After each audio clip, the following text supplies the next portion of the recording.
Merhaba oksijenlerim, kanalımıza hoş geldiniz. Bugünkü sanatçımızın ismi Wim Kamphuis. Videoları beğenmeyi ve siz de başkalarına oksijen olmak istiyorsanız kanalımıza abone olmayı unutmayın. Wim Kamphuis Sanat Akademisi AKİ'deki eğitimi kısa bir süre takip etti. Yeteneksiz olduğu için AKİ'den kovuldu. Tarihe bakacak olursak diğer sanatçılarda da bu durum böyle olmuştur. Örnek verecek olursam bu durum Jan Kramer için de geçerliydi. Ama ressam ve yazar olarak Jan Kramer'ın başarısını kim bilmez ki? Malzemelere deney yaparak ve birçok başka sanatçıların eserlerine bakarak kendi sanatını tasarlamaya başlamış. İlk eserleri soyut kompozisyonları Amsterdam'daki Stedelijk Müzesi'nde sergilenmişti. 1960'da Jan Dibets, Willem van Oostrum ve Jan Boling ile birlikte 130 adlı sanatçı grubunu kurdular. Bunu yapmalarının sebebi sanat alanında hiçbir yenilik olmuyordu. Sanat için bir şeyler yapmak istemişler. Grubun ismi olmadığı için kendi yaşlarını toplayarak Grup 130 ismi oluşturmuşlar. Aslında evi bir dünya müzesi diyebiliriz. Kendi ev ve atölyesinde sanatçı olarak yaşamanın doğrudan bir sonucu olan ilkel objelere olan tutkusunu görüyoruz. 1950'lerde Hengelo'dan ünlü bir sanatçı olan Yves de Weert, Kamphuis'u AKİ öğretmeni Jan Boling'teki bir partiye götürmüş ve orada Kamphuis için yepyeni bir dünya açılmıştı. O andan itibaren ilkel objelere ilgi duymaya başladığı an olmuştur. Kendisinin deyimiyle büyük sanatçılar da her zaman ilkel objelere ilgi duymuşlardır. Koleksiyonunu karısıyla birlikte toplamıştı ama karısının ölümünden sonra 2007'de şehir merkezindeki dairesine taşındı. Çalışmalarında uzlaşmış görüşlerin felsefi fikirlerle değiştirildiği birçok karma teknik kolaj görüyoruz. Birazdan Kamphuis'u ve sanat ve sanatçı konusundaki fikrini duyacağız. Merhaba Wim. Sanat ve Enschede'deki birçok sanatçı hakkında fikirlerin var. Bizimle paylaşmak ister misin? Nee, je hebt er maar twee eigenlijk. Oké. Maar ik heb eigenlijk alle kunstenaars gekend. Behalve de laatste 10 jaar, van de laatste 10 jaar. Maar er zijn nauwelijks nog kunstenaars. Er zijn meer bijgekomen, maar minder kunstenaars. Er is geen kunst bijgekomen. En als we het hebben over jouw kunst, hè, kun jij mij iets vertellen over jouw kunst? Wat? Weinig, het ontstaat. Ik doe niet, ik word gedaan, zeg ik. Ik laat het gewoon aan een stukje papier of zo, een rechthoekig iets. En nou, smeer er maar wat op en dan bekijk het product aan het eind. En dat is in mijn geval meestal goed. Een beetje arrogant misschien dat ik het zo zeg, maar het klopt wel. Maar als jij moet exposeren, hè? Ja, Wat exposeer je dan? dat wat ik daarginder heb staan. Maar dat zijn jouw eigen gemaakte maskers? Nee, die komen uit Nepal. Oké. Die zijn deels van hout, deels van metaal, deels van koeiendung, deels van leer, deels van paddenstoel. Daar is paddenstoel, dat is leer, dat is leer, dat is paddenstoel, dat is paddenstoel. Maar dat heb jij dus allemaal zeg maar naar Nederland gebracht? Nee, die koop ik in Nederland. Dus en dan maak je dat als... Dan wordt je eigen kunstwerk. Moet ik dat zo zien? Niet Ook niet. Het is een verzameling shamanistische maskers. Oké. Zo organisch mogelijk. Oké. Die heb ik gekregen. Die komt uit Sri Lanka. Ik heb er ginder nog een. Maar hoe moet ik dat zien? Is dit dan een inspiratie voor jou? Dit is kunst. Dit is kunst. Wat wij maken hier is geen kunst. Op de academie word je niet als kunstenaar opgeleid. Dat is flauwekul. Maar kunst Dat is kunst. Kunst is dus wat direct uit je hart komt? Ja. Bedoel je dat? Ja, zonder gelul van leraar die er ook niks van weten. En trouwens, de leerlingen op academies zijn pubers. Weet je dat in de 60 jaren, hè, had je in Haarlem de ateliers. Ja. Daar waren de beste kunstenaars van Nederland gaven daar les. En waarom was die school er? Om af te leren wat die leerlingen op die academies hebben geleerd. Om af te leren. Jan Dibbers heeft mij dat verteld. Ja. Dat is letterlijk gezegd. Ja. Als je niks aangeleerd hebt, hoef je ook niks af te leren. Ja. Maar het zijn anderen die jouw doctrines, religies, foute dingen, dat mag niet, dat mag wel. Zo moet je geloven, enzovoort. Dit is allemaal mijn werk hoor. Al die kisten zitten vol. Oké. Ik heb hier 1500 kunstwerken en ik heb nog een kleine berging van een paar dingen. Het is wat ik doe. Ook vanwege de ruimte. Ik heb geen ruimte meer. De natuur zegt, je hebt geen ruimte meer, idioot. Ik word uitgescholden door de natuur. Oké. Je hebt geen ruimte meer. Je moet wel klein werken, anders kan het niet. Maar je doet het zelf, dat zegt de natuur ook. Kijk, Wat voor een soort materiaal gebruik je? Wat is het? dat? Oh, is acrylverf Ja, en... dat is alles door elkaar. ja. Kleurpotlood, stempeltjes die ik zelf maak. Potlood, krijt, pastel. Ik heb hier 3 dozen pastel in, de beste pastel die er is. Ik gebruik goed papier, want dat koop ik ook. Kijk, ik gebruik dit papier. Hoe ontstaat nou zo'n werk? Hè? Wat is jouw inspiratie? Ik leg zo'n velletje neer. Ja. Ik kader het, omdat er bij inlijsting paspartout op moet. Dan drukt hij de rand weg. Mhm. Dus ik heb altijd een klein randje, zie je dat? Ja. Dan kan de paspartout daarop. Want anders moet je het hele ding opplakken. Of weer dan krult hij altijd. Als je paspartout hier omheen moet leggen, zie je dat? Mhm. Dan zie je altijd die bobbel. Ja. Maar met paspartout zie je die bobbel niet meer. Dus ik zet het altijd in het potloodlijn. Dat doe ik zo maar. Zo. Mhm. En ja, dan begin ik zo met Heel intuïtief eigenlijk. ja.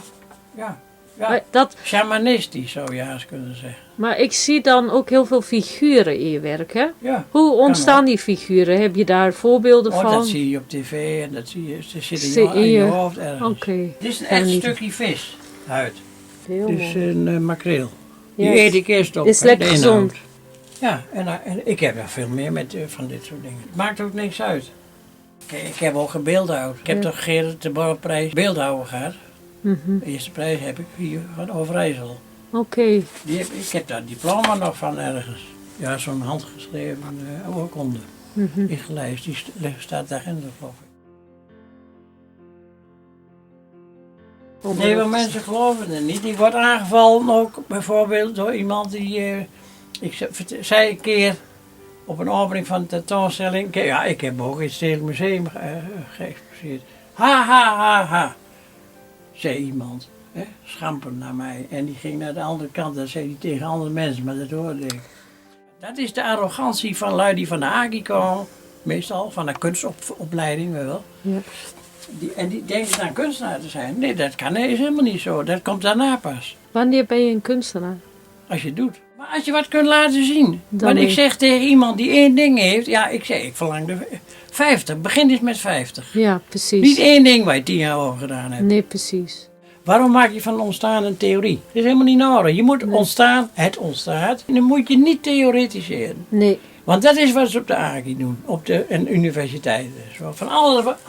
Dat heet zo, we noemen dat zo, en dat heet zo, en dan en dan krijg je dat Daar gaat het helemaal niet om. Ze snappen de natuur niet. De natuur doet ons. De natuur vindt dat wij te veel mensen hebben en stuurt er de virus op af. Ja. Dat is de werkelijkheid. Dit is volgens mij Trump of niet. Wie is het? Geen flauw idee. Dat ontstaat. Oké. De natuur laat mij dingen ontstaan. Dus eigenlijk niks van jouw onderbewustzijn. Ja, wat ik mij bewust gemaakt heb trouwens. Abstract is wat je niet kent. Ja. Dat is al onderbewust. Hoe zit dat met de uitspraak van Joseph Beuys dan? Dat alle mensen kunstenaars zijn? En nu krijg je het volgende. Ja. Op de AGI heeft Van Stek dat gepropageerd. Wim van Stek, die is ook dood. Ik was bevriend met hem korte tijd. Maar op de AGI had hij de slogan... Iedereen die denkt kunstenaar te zijn, is kunstenaar. En Ja. die kwam van Beuys. Ja, precies. Maar Beuys heeft veel meer gezegd dan dat. Klopt. Maar Van Stek kon dat niet, maar hij kon zelf niet. Hij kon zelf niet schilderen.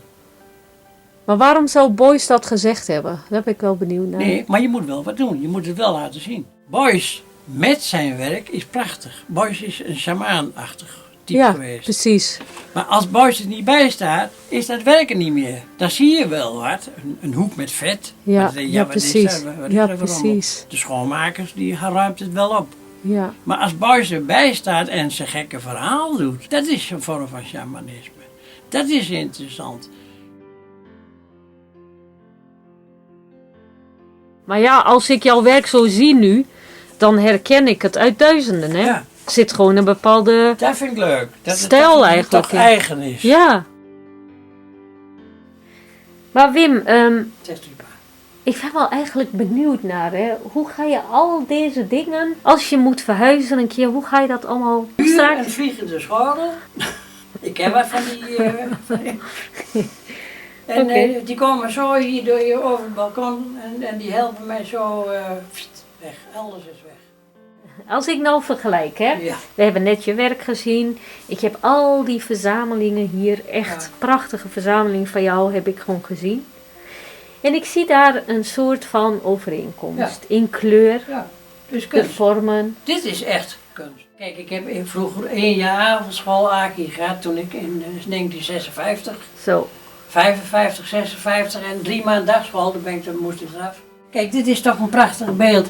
Als mensen zijn die zeggen dat is geen kunst, ja, dan krijgen ze van mij 2 virus. En dan moet die virus gelijk toehappen. Ik weet niet wat je hiervan vindt. Dit is van om 1900, hè? Oké, ja. Chinees. Mhm. Ze zijn waarschijnlijk opgegraven, dus begraven geweest, omdat in China werd een communistische staat, toen mocht dat niet meer. Weet je waarom dit gat hier zit? Nee. Om een mantra in te offeren, om te offeren. Oké. Dit zijn offerbeelden. Die is open, maar er zit beestjes in. Oké. Maar ik heb ook hier, die nog dicht zitten. Kijk, overal heb je die gaten in de rug. Ja. Maar sommige zitten dicht, want daar zit nog een mantra in. Kijk, deze is dicht. Oh, dicht. Ja, oh, ik zie het. Ja. Ja, Wacht even. dat doen ze dus een geschreven papiertje met een mantra of een wens. Die je helpt om positief Ja. te blijven. Ja, dat zit daarin. Oké. Dus het kan nooit decoratief zijn. Oké. Het is zwaar religieus, Ja. zou je zeggen. Hier, kijk, ook een heel mooi klein beeldje, om 1900. Mhm. En het luikje zit er nog in. Oh, sorry. Ja. Zie je Zie het je luikje? het? Ja, Zit dicht. bijzonder. Ik heb er Heel eentje, bijzonder. ergens moet daar staan waar het luikje open is. Heel bijzonder. Of weg. Nou, dat is helemaal niet bijzonder, dat is typisch Chinees. Zie je die bak? Ja, ik zie het. Dezelfde functie, hetzelfde gebied. Oké. Indonesië, Sumatra, Ja. Lampung provincie. Dat is helemaal rechts van Sumatra, rechts, Mhm. tegen Java aan. Wat is dat, Wim? Dit is een cd opgenomen in Mac Berlijn, ter gelegenheid van de 70ste verjaardag van beeldend kunstenaar Wim Kamphuis. Hij heeft voor mij een concert gegeven, Oké. En toen ik jarig was, in Mac Berlijn. En dat is opgenomen Wauw. en de dvd heb ik ervan. Maar hier staat het. Dus als mensen zeggen, ja dat klopt niet, ik kan het bewijzen. Je hoeft ook eigenlijk En niet ik te was- bewijzen als ze niet ik willen hoef niks te geloven. bewijzen. Dan geloven ze toch lekker maar niet. Allerlei mensen die dat vragen en zo, die moeten zichzelf bewijzen, daarom vragen ze het. Ze moeten iets hebben om aanwezig te zijn. Precies. Om te zijn, maar dat zijn ze ook niet. Oké. Ik zie ook dat jij geïnteresseerd bent in alles over magie. Ja, Maar ik dacht dat je niet geïnteresseerd bent in dat soort dingen. ja, wel, maar niet in religie. Maar we weten helemaal niet waarom Niks. wij zijn. Nee. We weten niet eens wie we zijn. Vandaar dat je je aangetrokken voelt Ja, maar tot kunst is shamanisme. toch magie? Dus het gebeurt, het ontstaat. Klopt. De natuur doet mij. Klopt. Ik ben natuur. Ja. Elk mens is natuur. Werkelijkheid is magisch omdat je daar geen vat op hebt. Ja, Wim. Magie, dat vond ik interessant. Maar welke filosofen inspireren Ja, je? maar filosofie en kunst, dat zijn dingen die met elkaar te maken hebben. Zeker weten. Ja. In die zin interesseert me dat ook. Ja, oké. Kunst en dan etnografica noemen ze dat, maskers en zo. Ja, Maar dat is meer kunst omdat het echter is. oké. Het is hun echtheid. Hun echtheid is niet onze echtheid. We Nee, zijn heel precies. anders, de culturen zijn heel anders. Ja. Onze echtheid is eigenlijk niet echt. Geleerde echtheid. Geleerd is aangeleerd. Dus wij leven eigenlijk heel ver van de natuur. Van de werkelijkheid af, ja. Ja. Ja. Kun jij mij met één zin zeggen wat kunst voor jou betekent?